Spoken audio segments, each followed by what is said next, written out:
Welcome! In today's video, we'll walk you through a quick and easy way to leave a WhatsApp group using a new keyboard shortcut on WhatsApp Web for PC.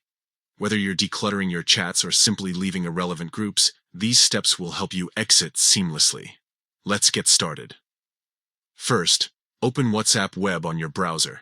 If you're not logged in yet, scan the QR code with your phone to access your account. Once you're in, locate the group you want to leave from the chat list. Next, click on the group to open it. Now here's where the magic happens. Press Ctrl + Alt + Backspace on your keyboard. This shortcut will instantly bring up the option to exit the group. From the menu that appears, select Exit Group. A confirmation prompt will pop up asking if you're sure about leaving. Confirm your decision by clicking Exit, and just like that, you're no longer part of the group. It's worth noting that leaving a group means you won't receive any more messages or notifications from it. If there's important information or media in the chat, make sure to save it before exiting. And that's all there is to it.